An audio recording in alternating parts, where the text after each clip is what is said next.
Gracias por sus mensajes en @foro_tv y en @Mario Campos, donde con mucho gusto leemos todo lo que nos comparte. Y bueno, le contábamos que de los temas de la semana, sin duda, es la detención en Estados Unidos de César Duarte. ¿Se acuerda de parte de la camada de gobernadores del PRI, como Javier Duarte, como Borja en Quintana Roo, que salieron, en su momento los presumían mucho, y después acusados, como el caso de Duarte, de enriquecimiento ilícito, desvío de fondos?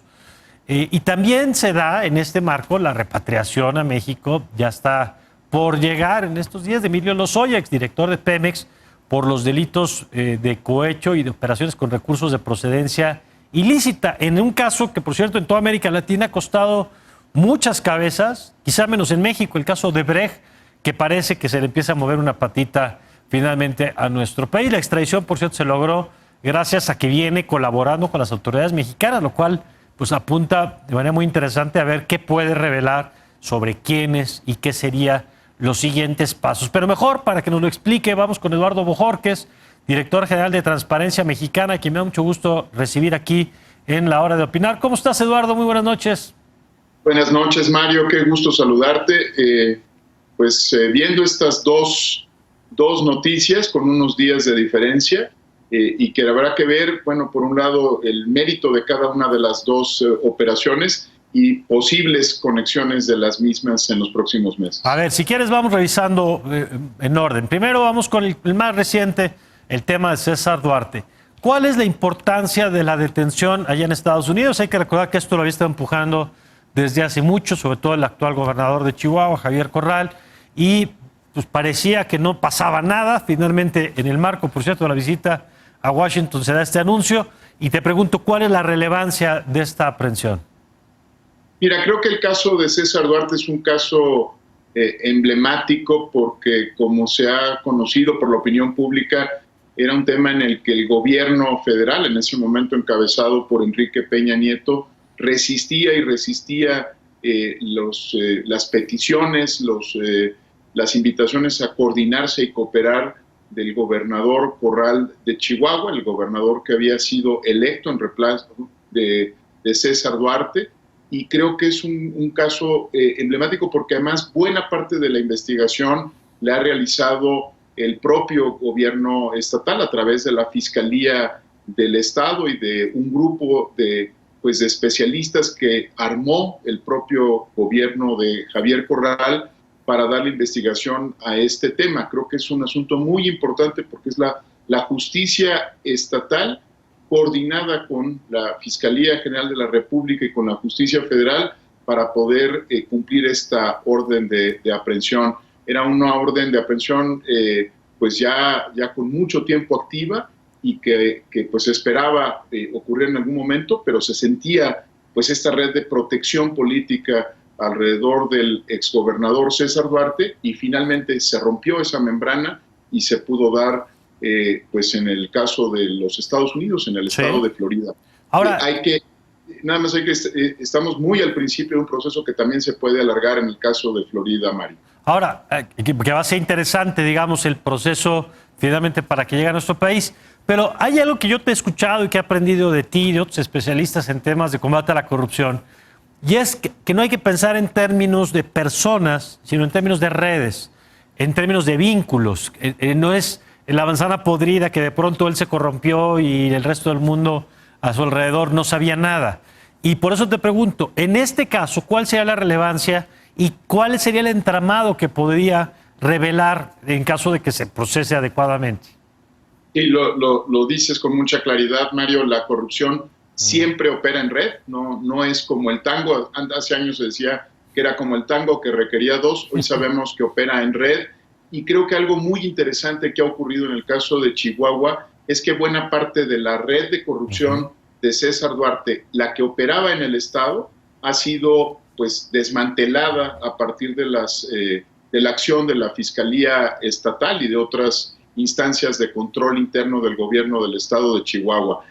Hay varios funcionarios más bajo proceso, detenidos. El propio exauditor superior del Estado ha sido detenido, está bajo proceso, no en libertad, está siguiéndose un proceso contra él, y otros funcionarios del gabinete de César Duarte, pero también te diría que la parte privada, ¿no? Los actores privados que posibilitaron muchas de las operaciones también están siendo investigados y bajo proceso. Creo que esto es importante. En el caso de César Duarte se ha ido por la red completa y ahora lo que falta es la otra parte, la red pues de apoyo político, la red que le dio protección durante los últimos años y que permitió que se mantuviera pues en libertad o prófugo de la justicia como hasta ahora había ocurrido. Ahí el punto más importante es no olvidar que uno de los delitos que se le acusa a él y a otros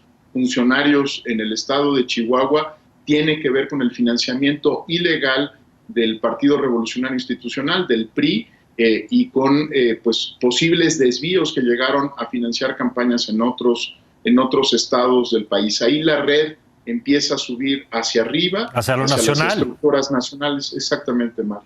Bueno, y vamos ahora al caso Lozoya. ¿Qué significa, primero, qué rol juega Emilio Lozoya en su propia historia, en donde pasa, entre otras cosas, por el asunto de Brecht, que decíamos, Eduardo, esto le ha costado a vicepresidencias en América Latina, ha sacudido prácticamente a todo el continente, y en México había sido de muy bajo perfil la historia, digamos, y de pronto se da este acuerdo, como entiendo que se está dando, de colaboración. ¿Qué papel tiene Emilio Lozoya en esta historia? Y en su caso, ¿cuáles serían los hilos que podríamos jalar?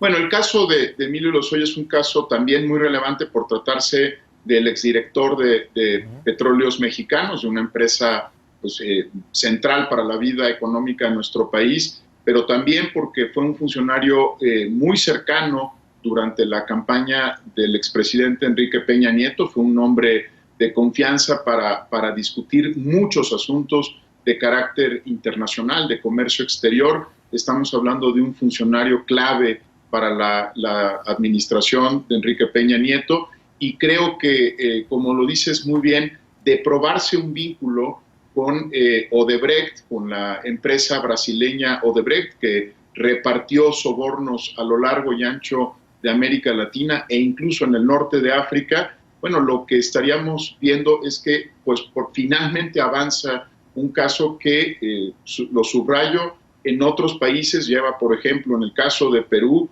procesos judiciales contra 5 expresidentes, están abiertos y están bajo proceso. Ha sido, digamos, un caso que cimbró a la clase política brasileña también y donde se ha avanzado el caso.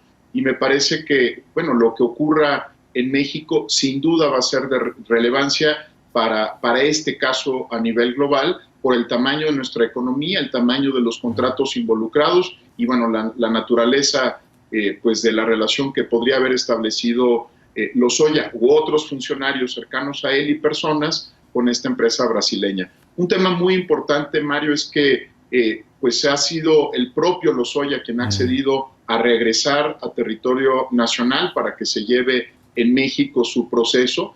Y aquí hay que destacar lo que el regreso se da en un contexto muy particular, Mario. En este momento, la transparencia de los procesos penales, que está dictada por la Constitución, está parcialmente suspendida por el tema de la pandemia, por una resolución del Consejo de la Judicatura, y creo que será clave, Mario, para darle confianza a toda la población de lo que está ocurriendo, que el proceso de Emilio Lozoya se dé con la máxima apertura, como ocurrió en Brasil o como ocurrió en Perú, donde incluso se podían ver a través de canales de streaming, ¿no?, los procedimientos judiciales y las audiencias contra los funcionarios involucrados. Creo que va a ser crucial, Mario, porque sí regresa a México, pero regresa a México en un contexto muy particular para nuestra justicia y habrá que estar muy atentos del proceso judicial en su contra. Déjame agregarte un tema ya para cerrar, Eduardo.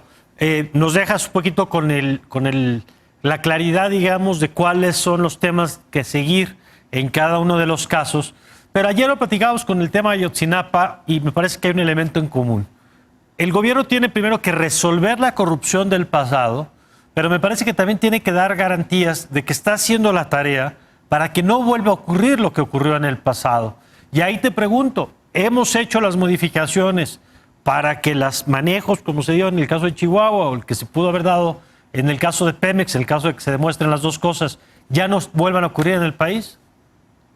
No, lamentablemente todavía no podemos asegurar que se han resuelto los problemas estructurales que dieron lugar a la operación de estas redes de corrupción, ¿no? Como tú sabes, nuestra legislación en materia de adquisiciones, obra pública, pues siguen siendo legislaciones con muchas debilidades, muchos huecos. Sin ir más lejos, en las últimas horas ha habido acusaciones graves, por ejemplo, alrededor de una operación, la de la venta del acero del viejo nuevo aeropuerto o el aeropuerto de Texcoco, y creo que muchos de los asuntos que dan lugar a la operación de estas redes siguen activos, no han sido arrancados de nuestro sistema, y creo que ahí tenemos todavía un pendiente. El otro tema que yo creo que hay que destacar es que en este caso ya hay una Fiscalía General de la República autónoma al Ejecutivo Federal. Esta es la primera vez que vemos casos de esta prominencia conducidos por un fiscal que es completamente autónomo al gobierno, y creo que está a prueba pues la solidez con la que se presenten los casos ante un juez, y también el desempeño de la nueva Fiscalía General de la República. Y hay cambios importantes, pero estamos apenas viendo cómo se podrían materializar esos cambios en términos de justicia. Sin sentencias firmes, Mario, sin redes desmanteladas, sin que la red completa sea desmantelada, y sobre todo sin que se recuperen los activos que fueron desviados en beneficio del Estado, pues no habrá todavía justicia en estos casos, y el reto pues seguirá abierto y estará pendiente. Oye, pues importante, porque lo que hemos visto es que hay un discurso, digamos, en donde se supone que se pone el combate a la corrupción en el centro de la agenda del propio presidente López Obrador y de su gobierno. Hemos visto todo lo que se ha dicho en materia de cambios legales para el endurecimiento de los procesos, no necesariamente de las penas, pero sí de la prisión preventiva para quien oficiosa, es decir, que quien está acusado de corrupción va a la cárcel, ya después se demuestra si es culpable o no. Pero por lo que estamos escuchando, todavía hay mucho que hacer en esta materia para de veras corregir el tema de fondo. Y nada más consignar esto que decía hace rato del caso Duarte. ¿Tú crees que se va a llevar todavía un rato antes de regresar a nuestro país? Yo creo que mañana sabremos, una vez que pues tenga su primera audiencia judicial en el estado de Florida y con los jueces a cargo, sabremos qué tanto podría tardar. No creo que vaya a ser un proceso sencillo y rápido, ¿no? Hay muchas instancias que agotar todavía en los Estados Unidos, y dependerá también de la estrategia de litigio que escojan los abogados de César Duarte, ¿no? Probablemente, como en el caso de Emilio Lozoya, tras la comunicación con autoridades mexicanas, podría decidir que se llevara a cabo su proceso en México, pero creo que no sabremos sino hasta mañana, y probablemente en un par de semanas qué tanto podría demorar. Depende de la estrategia de litigio que siga su defensa. Bueno, pues ya lo veremos. Gracias, Eduardo. Gracias a ti, Mario. Muy buenas noches. Buenas noches, Eduardo Bojorquez, director de Transparencia Mexicana. Vamos a una pausa y regresando al doctor Enrique Cárdenas. ¿Qué se hizo bien? ¿Qué se hizo mal en los primeros meses de respuesta a la pandemia? Y el trabajo que está haciendo esta organización Signos Vitales, que es muy interesante el reporte que presentaron el día de hoy. Lo platicamos regresando a este corte.